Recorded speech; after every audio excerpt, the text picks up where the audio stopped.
Good evening, everyone. Today is Wednesday, October 2nd. Welcome to RhiNews, where we cover interesting stories that the news cycle seems to be missing out on. Joining me tonight, I have TellTale Atheist. So, TellTale, why don't you tell me a bit about yourself and your channel?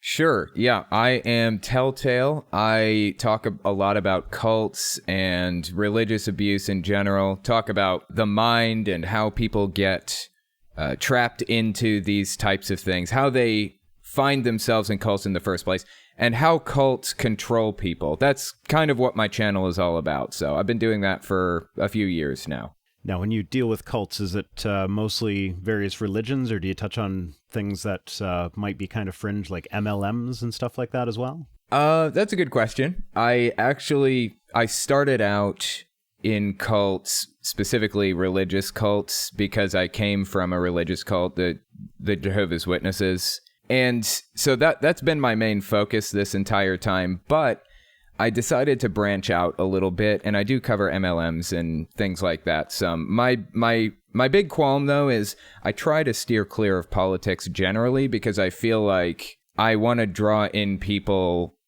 who can be on my side, and I don't really want to divide my audience too much on that. And I'm hoping that they'll take the values and ideas that they learn from my videos regarding religious cults and apply them to other parts of their lives. So that pretty much, I generally avoid politics, but yeah, I do dabble with MLMs and things like that.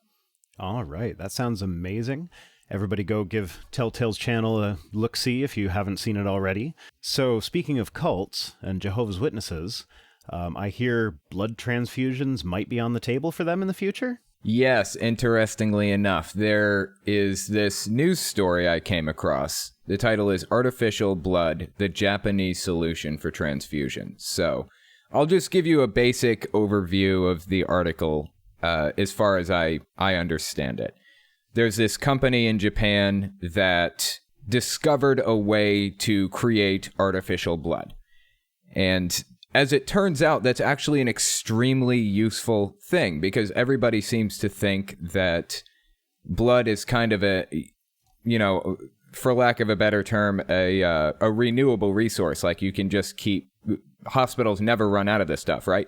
That's not exactly how it works. As it turns out, the Red Cross, where you go to donate blood, when you donate that blood to them, they're actually taking it and selling it to the hospitals and using the money that they get from the hospitals to help people by putting them in hotels if their house burns down or things like that.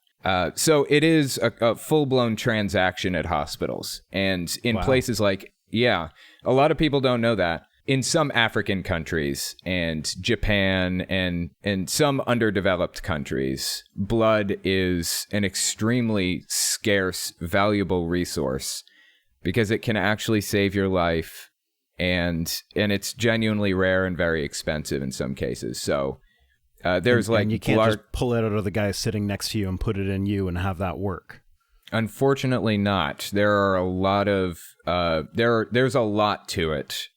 So this breakthrough in medical science with the Japanese company basically producing a blood substitute, obviously this applies to Jehovah's Witnesses, and obviously I'm personally invested in it for that reason. But it would actually do an awful lot of good for an awful lot of people. So it's a good sign. I'm interested to see how this plays out. This would be useful, too, because even if they do have a lot of blood, it only stores for, I think the red blood cells only store for, 48 hours, was it? Yeah, platelets and red blood cells can only be stored for a maximum of 5 and 42 days, respectively. So parts of the blood can be stored for 5 days. Other parts can be stored for 42 days. As far as I understand it, this specific blood replacement can be stored indefinitely, as long as it's frozen, I believe. So that's a good sign. And like I said, I am personally invested in this for the sake of Jehovah's Witnesses. Now, I'll tell you what would be an ideal situation for me. I would love to see Jehovah's Witnesses just come to the point where they can take blood transfusions the traditional way and not be violating some law that's going to ban them from ever talking to their family members again. I would love to see that.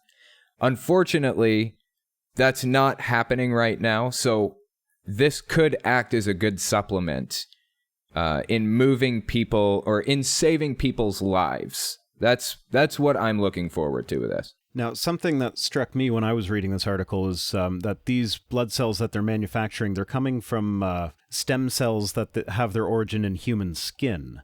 Would that potentially be an issue for the Jehovah's Witnesses, or are they okay with stem cells? That's a good question. Like If they originate, these aren't embryonic stem cells, right? If they originate in skin cells and not in embryonic cells, then I think the Jehovah's Witnesses would probably be okay with it. And honestly, historically, I've seen Jehovah's Witnesses talk a lot about new medical breakthroughs that make it so that you don't need blood transfusions in the first place. Now, the majority of the time, in fact, I'd venture to say almost all of the time, they're completely full of it. There haven't been enough medical breakthroughs in blood transfusions or in surgeries or things like that to justify not getting a blood transfusion if a doctor says you need it. But they always say it's safer to not get a blood transfusion. It's more dangerous to get one. And look, these doctors are using synthetic blood and all this other stuff. So I just about guarantee that Jehovah's Witnesses will be, parading this article around almost obnoxiously. But you know what? If it saves lives, I'm happy. I don't even care. If it saves people's lives, I don't care. Yeah, absolutely. Like, the critical thinking is great, but for the people that are already Jehovah's Witnesses, some of them need medical help now, and this could be very helpful to them. Yeah, so I'm extremely hopeful for this breakthrough, and like I said, this is fairly early in the process. It's probably a little bit too early to get extremely hopeful over it, but I think that they've done some successful transfusions, so we'll see what it has in store as time goes on. Well, I would really love to see all the shackles taken off of stem cell research, and because there's just so much potential in that field in general. Yeah, I 100% agree. I actually did a little bit of reading on the whole stem cell situation, and it's really entirely based in Christian extremism when it really comes down to it. Like the fearmonger and everything, it all boils down to Christian fearmongering, which is a shame. But other countries, like Japan, for example, and others, don't have those hangups about stem cells. Yeah. So if the U.S. isn't doing it, somebody is doing it. I mean, unfortunately, the U.S. may not lead in the efforts, but at least it's being researched. They can still benefit from the research even if they're not conducting it themselves. Yeah, I'm actually going to be interested to see if Europe, or if some country in Europe comes up with a stem cell based solution or cure for like cancer or some other serious illness. I'll be fascinated to see how Republicans or right-wing extremist religious people react. Like, will they allow their people to take the treatment? I would love to see what happens there. I really hope they do. Me too, for the sake of the people involved. All right. In other health news tonight, half of people are now able to survive advanced melanoma. Now, this isn't the melanoma that you often see left off of the cancer charts because it's such a mild thing. Everybody survives it. As long as you catch it early. We're talking stage 4 melanoma after it's metastasized. 10 years ago, just 10 years ago, the 5-year survival rate for people that had stage 4 melanoma was about 5%. So it was essentially a death sentence. It's the 5th most common cancer in the UK. And the survival rates are really, really good if you detect it before it metastasizes. After metastasis, melanoma was previously considered to be essentially untreatable because it spreads everywhere. A recent clinical trial has shown a 52% 5-year survival rate, which is incredible. The trial involved 945 patients and 2 drugs, nivolumab and ipilimumab. A third of them were given nivolumab, and a third were given ipilimumab, and the other third were given both together. Now, this was not a placebo-controlled trial. I know that's the first thing that's going to jump out to a lot of people is like, oh, it has to be placebo-controlled, double-blinded. But in this case, that would be very, very unethical. Giving a placebo instead of an actual treatment for stage 4 melanoma is guaranteeing that they are going to die. So I'm looking at you guys, alternative medicine advocates. So the 5-year survival rate was 26% for ipilimumab alone, and it was 44% for nivolumab alone. And it was 52% when both of them were used together.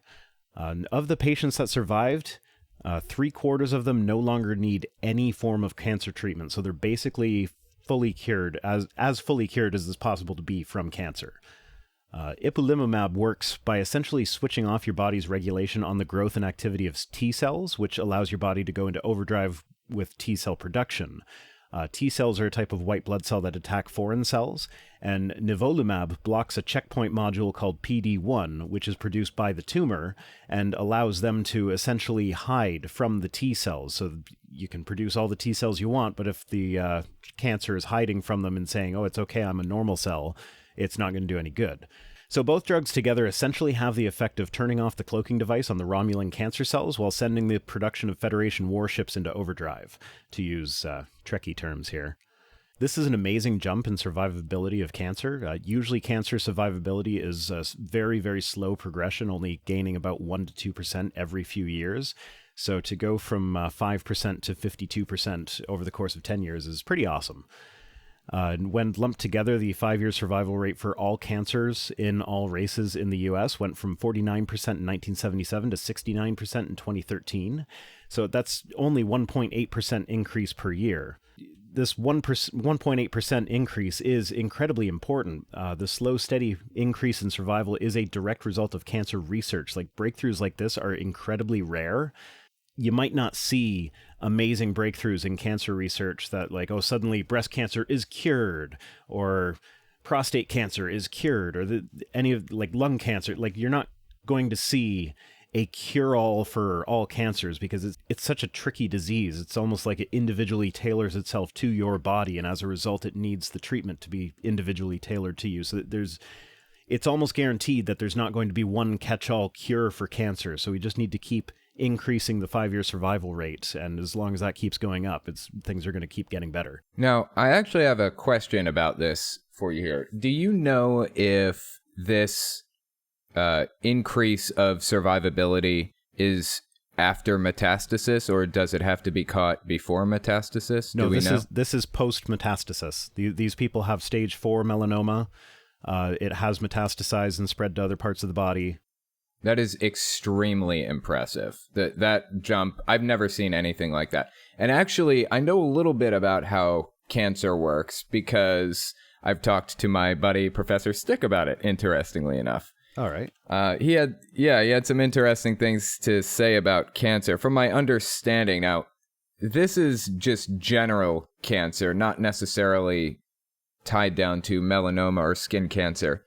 But from what I understand, I think that you have a primary tumor generally, and the primary tumor sends out satellite tumors, or satellite tumors form, and there's like a communication between them. And part of the problem with cancer treatment is finding some way to kind of interrupt that communication between the satellites and the primary tumors so that they stop growing. And as far as I can understand, that is what remission is. Is that right? Can you speak to that at all?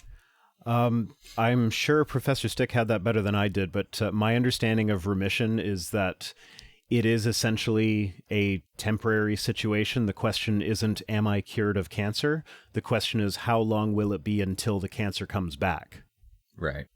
So that's why we're looking at the 5-year survival rate rather than a cure, because like that's kind of where we've settled on. Where like if you can guarantee you're going to survive at least 5 years, there's a good chance you're going to continue surviving after that.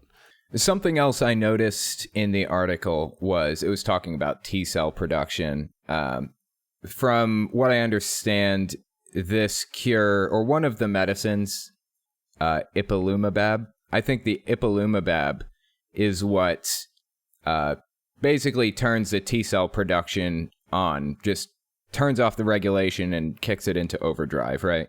So the ipilimumab sends the T cells into overdrive, and the nivolumab blocks the cloaking device or whatever from the tumor. So the ipilimumab, I think, now I'm just speculating because I have no idea what I'm doing when it comes to cancer research, because I don't research cancer for a living. But I think that the 26% survival rate for ipilimumab alone is partly because all it does is basically give your body an immune system boost. So it makes more of the immune cells. But if the cancer's still hiding from the immune cells, yes, there's a greater chance that your immune cells are going to find it if there's more of them, but the cancer's still hiding. And okay, so that makes that's why sense. you turn, like with the nivolumab, you turn off the cancer's cloaking device, then your body's own immune system is able to just destroy the cancer cells. So that's why it jumped up to 44% for nivolumab. But when you combine the two together, then you've got turning off the cloaking device plus making more immune cells that they just work together really, really well. And both these drugs, like neither of these drugs are new. Both of these drugs have previously been approved by the FDA. And they are current cancer treatments. This was just a study on using them both together. I guess nobody had thought to combine the two. It is extremely fascinating. I wonder why nobody had thought to do that before. I'm glad to see that this is moving forward, that cancer research is moving forward, that they made such massive leaps in progression in this specific version of cancer. And who knows, maybe we'll be able to apply it to apply the ideas at least to other versions of cancer in the future. So hope for the best on that one. Absolutely. All right. So the great apes seem to be thinking about what other people might be thinking. Can you tell me a bit about this? Definitely. So when I was in school, when I was in college for psychology, we talked about this thing called the Sally Ann test. So I'll just start with the Sally Ann test before we get into the actual article itself. The Sally Ann test, in the test process, after introducing dolls, a child is asked the control question of recalling their names, the naming question. A short skit is then enacted. Sally takes a marble and hides it in her basket. She then leaves the room and goes for a walk. While she's away, Anne takes the marble out of Sally's basket and puts it in her own box. Sally is then reintroduced, and the child is asked the key question, the belief question. Where will Sally look for her marble? So, we talked about this test in psychology. If the child is too young and doesn't have a theory of mind yet, because it takes time to reach that point, then the child will say, the Sally who went for a walk thinks that the marble is exactly where it actually is. It's in the correct basket, right? But Sally wasn't actually there to witness the marble being moved from one basket to another. So in reality, she wouldn't know that. So if the child doesn't have a theory of mind yet, then they'll say, Sally thinks the marble is where it actually is. If they do have a theory of mind, they'll recognize that Sally is also alive and aware and present in her mind and thinking and has information that others don't, and you have information that she doesn't, and you'll say, Sally thinks that the marble is in the place that it actually isn't. And that's a little bit of a confusing way to word it, but this article that we're talking about actually basically reenacts that whole test. Now, I think is kind of the idea that other people and other organisms can have different information from what you have. Yeah, that's the whole idea behind it. In the experiment, a human actor dressed as an ape, nicknamed Kong, hid an object beneath one of two identical boxes, while an uncostumed actor watched. Then one actor went behind a barrier, while Kong returned to the boxes and switched the object from the first box to the other before removing it altogether. So it's pretty much the same thing, except they added a little bit of a twist to it at the end. The other actor then returned and reached ambiguously, holding their hand between the boxes for 6 seconds before choosing one. This was the moment of truth when scientists tracked which box the apes looked at first and which one they focused on the most. This elaborate experiment may seem confusing, but for the apes watching this whole thing go down, it made perfect sense. That's what the article is saying. So it's a really similar test to the Sally Ann test, and what they've basically determined is that apes are aware of when they have information that somebody else doesn't have, or when somebody has information that another person doesn't have. That's really what it boils down to. So that's the theory of mind test in a box. It's very telling. It's new information, and I'm really glad to see people working on this. It seems silly or confusing, but it's actually very valuable information when you dig into it. Well, I think it's important because it's kind of another test of the theory of evolution. Like if we evolved from ape-like creatures, and we know we have theory of mind, we would expect to see different animals having different levels of theory of mind. So like the apes, obviously they don't have the same cognitive abilities that we do, but they have more cognitive abilities than, say, something that's a bit more similar to its more primitive ancestors, or something that its evolutionary history hasn't had such a focus on the brain. Like there's a whole spectrum of consciousness and the ability to think about whether or not other people have consciousness or other beings have consciousness. And honestly, this test is just giving us more insight into how similar to us they really are. And there are actually, this isn't the first test on theory of mind, and it's not the first species that we've done it on either. There are other tests like this in psychology that you can do. There's like the mirror test.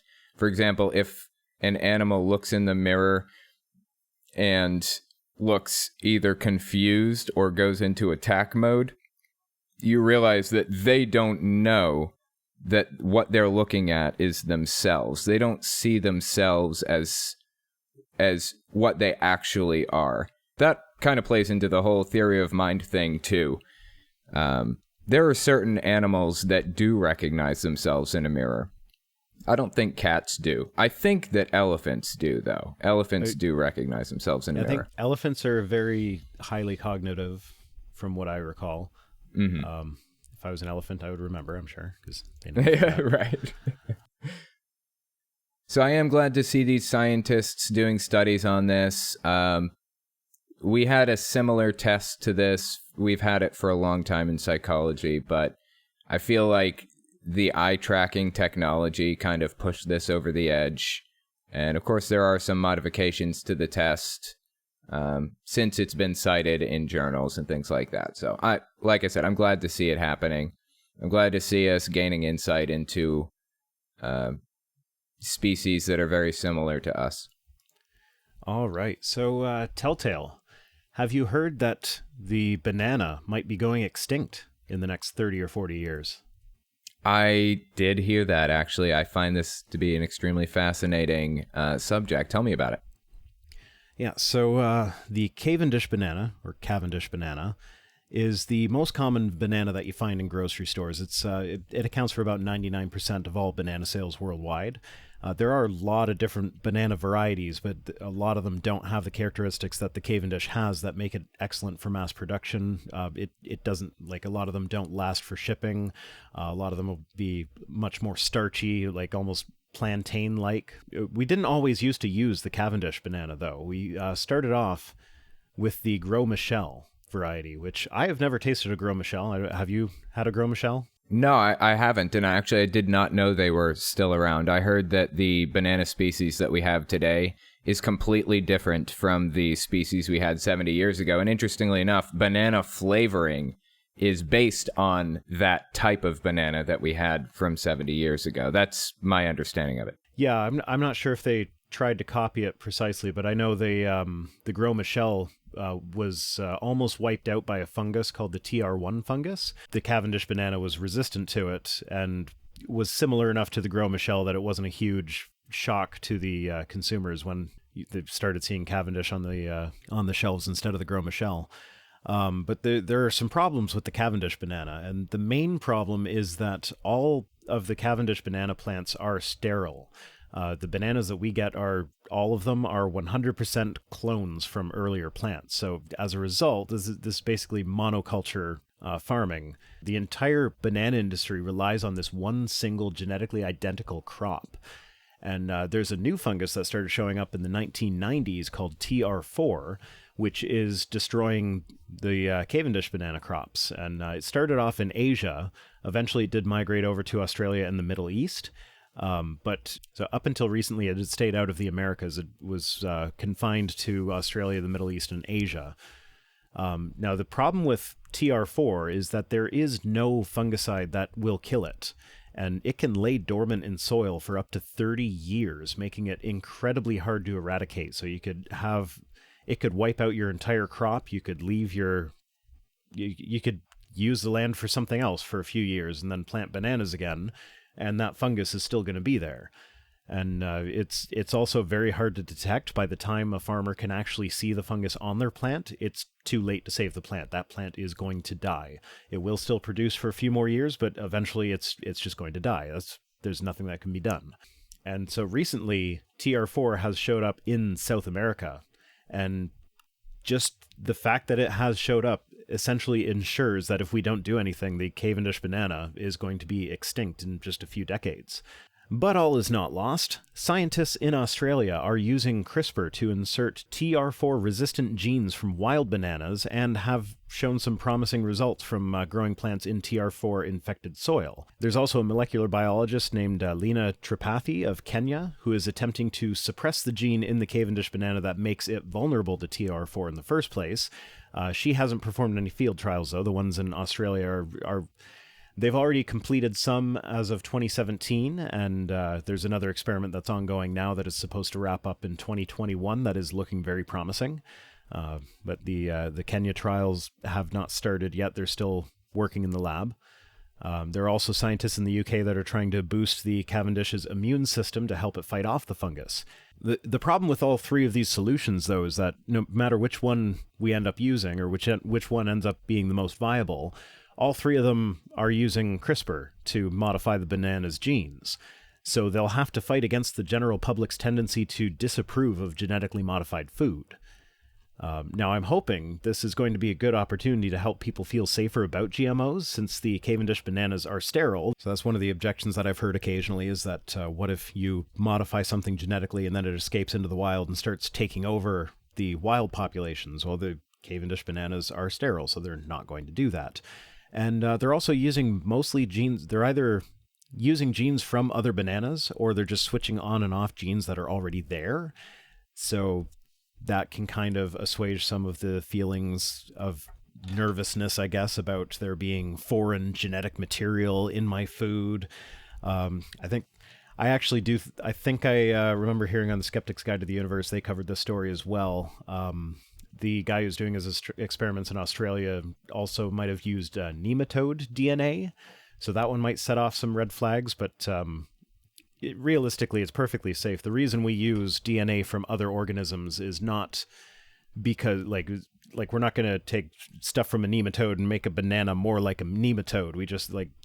We want this genetic material that has this effect.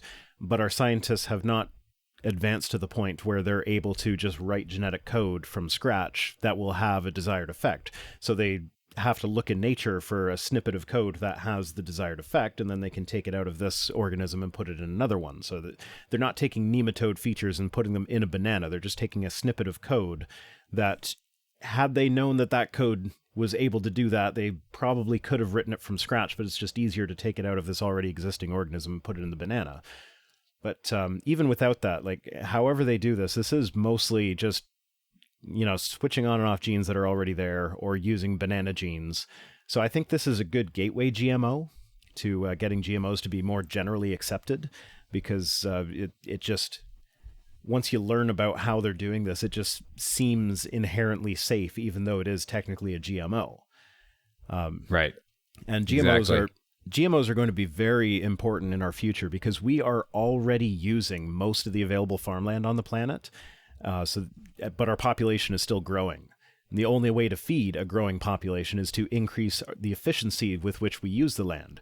And GMOs are how we do that. So I'm really hopeful that not only will Cavendish bananas not go extinct, but that also this will, like, maybe when people start buying their bananas, they'll notice that it's got one of those warning labels that some places are making you put on that it's a GMO. And I'm like, oh, this is just a normal banana and it's a GMO. Okay, well, maybe GMOs aren't all bad. Yeah, well, one can hope. I know that in my state of West Virginia, they put up one of those bills that you were talking about where they wanted to basically label everything as GMO or non-GMO. And it was actually shot down. And I was super happy to see that it was shot down, but it was shot down because Republicans control my my Congress here in my state, and I feel like they did it for the wrong reasons. Yeah. So not super happy about that. But you know what? It worked out in the end, so I guess I'm not going to complain. Honestly, when I see something labeled as non-GMO, I'm kind of more likely to not buy it because that gets under my skin a little bit. Absolutely. You know, I'm the same way with organic because organic farming is terrible for the environment. Yeah, like, it's just absolutely brutal because they use pesticides as well, but they have to use organic pesticides, and organic pesticides can't be the ones that are tailored for specific pests. So they have to be more general, so they are more toxic, and they often leach into the water supply easier. And because they're not using these specialized pesticides that will like increase the efficiency of the farmland, they have to use more land for the same amount of produce at the end of the day. It just organic is a nightmare to me. It's a huge marketing scam. It's a very successful marketing scam. And I really hope that the organic fad kind of dies down in the years to come. Yeah, I agree with you on that. I feel like I kind of group the whole non-GMO crowd and the organic crowd in with like the anti-vax crowd, the essential oils crowd. I kind of group all of all those ideas together in a lot of ways. And I would really love to see a time when a lot of that stuff just kind of disappears. Yeah, but I think it's a bit more understandable with the organic thing because like with vaccines, it's like, yeah, they're shoving chemicals in my body, but you go into the doctor's office, they write your prescription for what? Chemicals, drugs, whatever. It's normal to get scary sounding stuff at the doctor's office to put in your body, and it makes you better. But I think it's just a little bit closer to home when you like say, oh well, they're spraying glyphosate on my food. And glyphosate was linked to cancer in mice when they gave them direct injections of glyphosate. That was way more than anything anyone would ever be exposed to. Future Rhino cutting in here for a sec. I did a bit more research on this to make sure I wasn't just talking out my ass, and I found the Extension Toxicology Network's pesticide information profile for glyphosate. And after reading it through, I found that it has been tested extensively in rats, dogs, mice, and rabbits. And from directly feeding these animals massive amounts of glyphosate that we could never expect to be exposed to, the only real side effect was slightly reduced body weight gains and some microscopic liver and kidney changes that did not affect their performance. So it looks like it's actually safer than I was letting on here. So it's a little easier to get scared by that than, oh, doctor gave me something with a scary sounding name. Oh, well, that's what doctors do. Yeah, that's very true. And I feel like in a lot of ways, there are a lot of big companies that use GMO foods. They have to, because that's how we feed the world, right? Yeah, and if the whole world went GMO free, then we'd have a lot more starving people in the world today. Exactly. So we have these companies, these giant corporations that are, using GMOs as they have to, and they're paying off senators to do the right thing in this case. But it's kind of sad that you got like Republican senators doing the right thing for the wrong reason. At any rate, at least we're gaining ground in the non-GMO war, I think a little bit. All right, so that's it for news items today. So now it's time for the history lesson of the day. On October the 2nd in 1959, the first episode of The Twilight Zone premiered on CBS. Just a neat little tidbit that I thought was fairly interesting. That is neat. And they just rebooted that series, didn't they? I don't know. The Twilight Zone? I had not heard. If they did, then I need to look that up. I think they have. I haven't watched it yet. That's so cool. That was like such a mind-blowing series. I remember watching it when I was little. It was a really amazing series. Yeah, they rebooted it in 2019. It premiered on April 1st. April Fools. It's CBS All Access, so it's one of those things where you have to sign up for enough streaming services that you may as well have just kept your cable subscription. I know. God, that drives me nuts. I think I have like Hulu and Netflix, and I think I have like HBO and Stars. Like, why do we even have this stuff? It's driving me nuts, man. That was why I switched to Netflix, because I didn't want to have to pay $70 a month for TV. Exactly. And I don't even have all of the channels. Like, I still have to pay for an A&E subscription and everything else. Kills me. Well, thank you so much for joining me tonight, TellTale. If you guys haven't seen his channel yet, you should go check it out. It is amazing. That background music that he uses will get stuck in your head if you watch too many of his videos in a row, though. Just fair warning there. That's awesome. Thanks so much for coming. Have a good night.